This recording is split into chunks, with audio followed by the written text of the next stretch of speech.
बिस्मिल्लाहिर्रहमानिर्रहीम। सलामुना मलगरो। په تیره ویډیو کې مونږ په سکینر کلاس باندې کار وکړ. د هغې نه مخکې مونږ په اف ایلس اف باندې کار وکړ.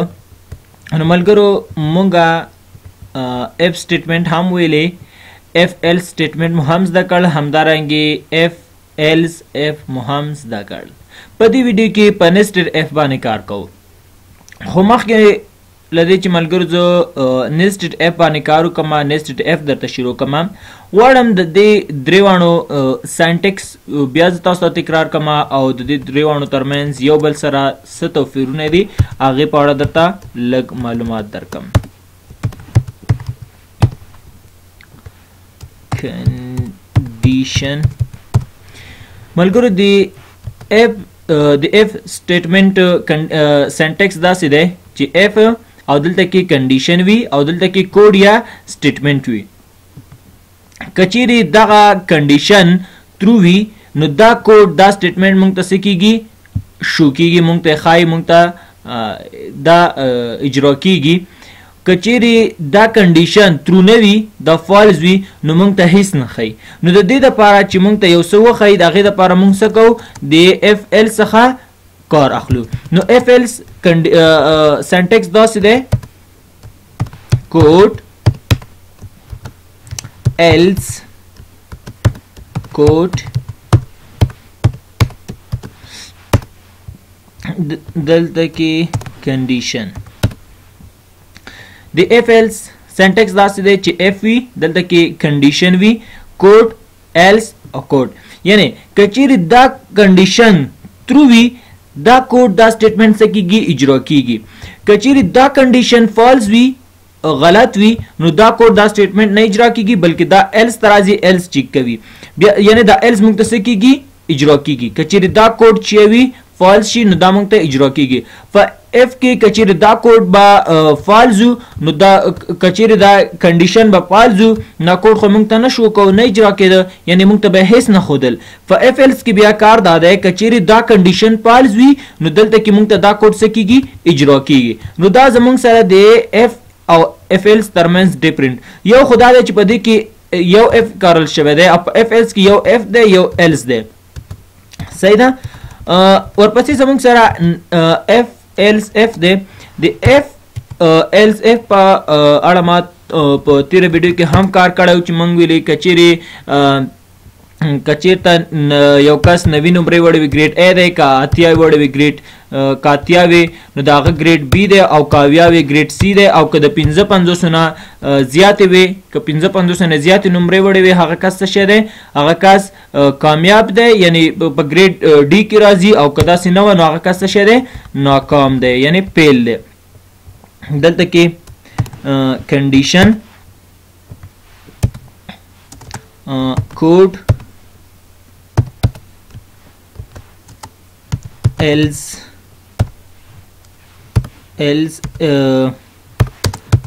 if کوډ دلته هم else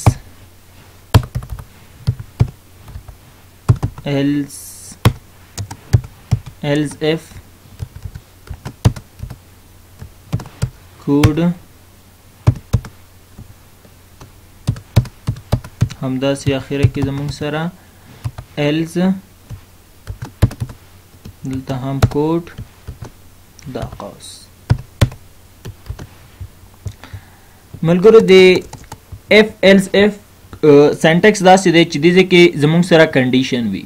کچیرې دا کنډیشن ترو دا کوډ دا سټیټمنټ څه کیږي؟ اجرا کیږي.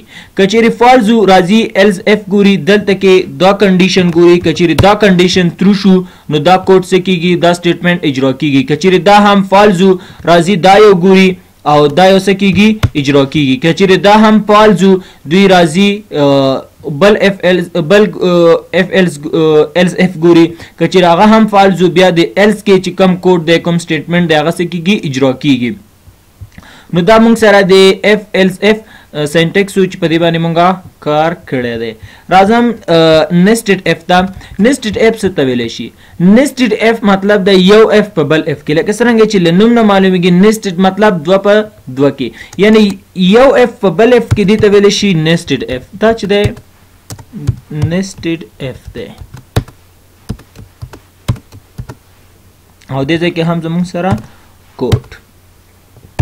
دا د nested f سینټیکس دی او دلته کې زموږ سره کنډیشن دی او دې کې هم دلته کې کنډیشن دی. کچېرې دا دواړه کنډیشن ترو وي، دا دواړه کنډیشن صحیح وو، دا کوډ یا دلته کې کوم سټیټمنټ چې وي هغه څه کېږي اجرا کېږي. کچېرې په دې دواړو کې یو هم غلط وي یا دواړه غلط وي مونږ ته هیڅ نه اجرا کېږي. په دې باندې تاسو ته پریکټیکلی کار کومه. راځم ایکسکلیپ آی ډي ته ګورئ، تاسو ته یو اگزامپل کار کوم. اگزامپل داسې دی کچېرې ته د یو کس عمر د 18 نه ډېر یا 18 او د هغه وزن چې دی 50 نو هغه کولی شي چې وینه ورکړي، که داسې نه وه هغه نشي کولی چې وینه ورکړي. نو زه ورته وایم INTH پر دلته زه ورته وایم 20 INT وزن ویټ څونه دی، مثلا دلته ورته وایم 49. صحیح ده. دلته ورته وایم F کچېرې ګوره nested f کې مونږ ویلي چې nested f کې څه وي، یو f په بل f کې یعنی یو f په بل f کې راغلی وي هغې ته څه ویلی شي nested f. دلته ورته شا ږدم کنډیشن ورته ږدم که چېرته ایج لوی و مساوي و له 18 سره او وزن یې لوی و د 50 نه. صحیح ده که نه؟ او وزن یې لوی و د 50 نه. نو ته ماته دلته کې یو کوډ راکړه، کوډ ولیکم زه ورته، یعنی دلته کې ماته ته څه وکړه یو میسج راکړه. میسج به څه وي، زه ورته میسج کړم یعنی ته کولی شي چې څه ورکړي وینه ورکړي. زه ورته وایم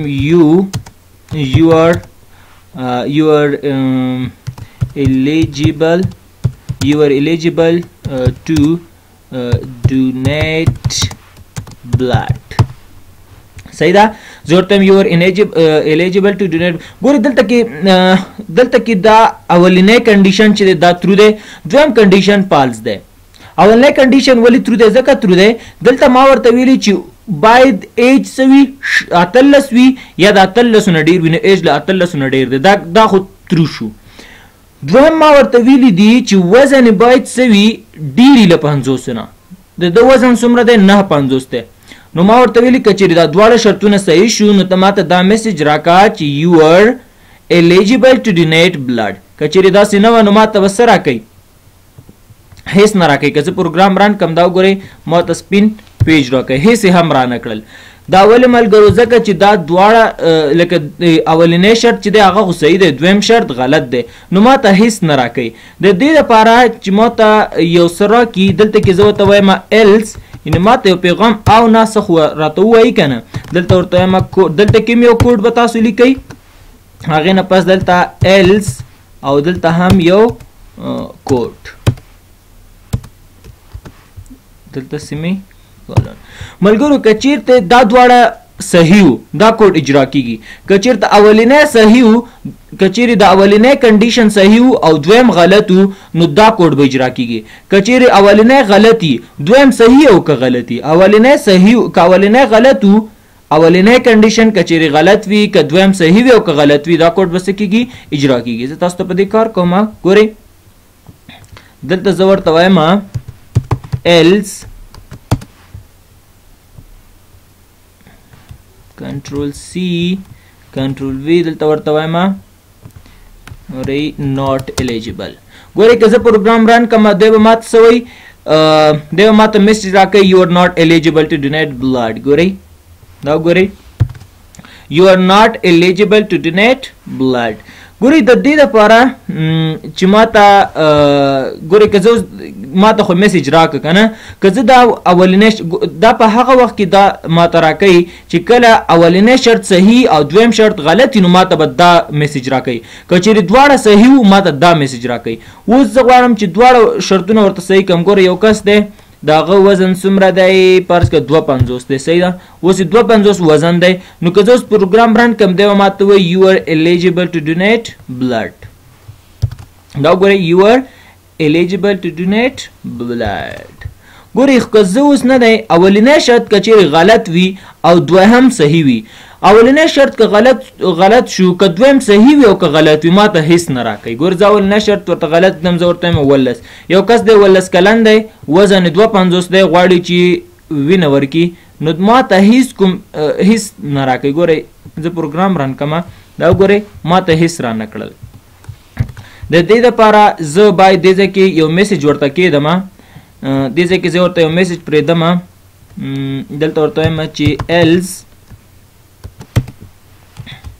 صحیح ده دلته ورته وایم ایج must be greater than 18 صحیح ده زه ورته وایم چې دا عمر چې هر چا تا ته کم درکړو نو ته ماته دا میسج راکړه چې ستاسو عمر چې دی هغه باید څه وي له 18 نه باید ډیر وي صحیح ده که نه چې هر چا تا ته ایج کم درکړو عمر یې درته کم درکړه له 18 نه کم و یعنې د 18 نه ډیر نه و کم چا درکړو نو ته بیا ماته دا میسج راکوه او که چېرته چا درته ایج صحیح درکړو عمر یې درته صحیح درکړو خو وزن یې درته غلط درکړی نو ته بیا ماته دا میسج شو کوه که چیرې دواړه صحیح و دا یو راته شو کوه که چیرې دواړه غلط و دا یو راته شو کوه که چیرې اولنی صحیح و دویم غلط و دا یو راته شو کوه که چیرې اولنی صحیح و او دویم غلط و دا یو راته شو کوه که چیرې اولنی غلط و دویم صحیح و نو ته بیا ماته دا یو شو کوه ګورې زه پروګرام رن کوم دی به ماته څه میسج راکوي دی به ماته وایي چې ایج must be greater than 18 نو ګورې زه ورته اوس دا ایج ورته دی پر ټیک ورکوم ایج ورته وایم 20 راځم دلته کې دا شرط ورته غلط دم زه ورته وایم 50 ګورې که زه پروګرام رن کوم دی به ماته څه وایي دی به ماته وایي you are not eligible نو ګورئ you are not eligible to donate blood صحیح ده ولې ځکه ملګرو ما تاسو ته ویلي که چیرې اولنی کنډیشن ترو وي او دویم کنډیشن پال شو نو موږ سره پروګرام به څه وي دا میسج به ماته راکوي چې you are not eligible to donate blood صحیح ده نو دا ملګرو زموږ سره nested if چې مونږه اف سټیټمنټ هم ویلې اف ایلز مو هم ویلې همدارنګې اف ایلز اف باندې مو هم کار وکړو په nested if باندې مو هم کار وکړ که بیا هم تاسو په هر ځای کې مشکل لرئ زه ستاسو په خدمت کې یم د ویډیو ډسکرپشن کې زما د واتساپ نمبر هم شته دی همدارنګې سلایډ هم کولی شئ تاسو د ویډیو ډسکرپشن څخه ترلاسه کوئ او په بله ویډیو کې به انشاءالله بیا په سویچ باندې کار کوو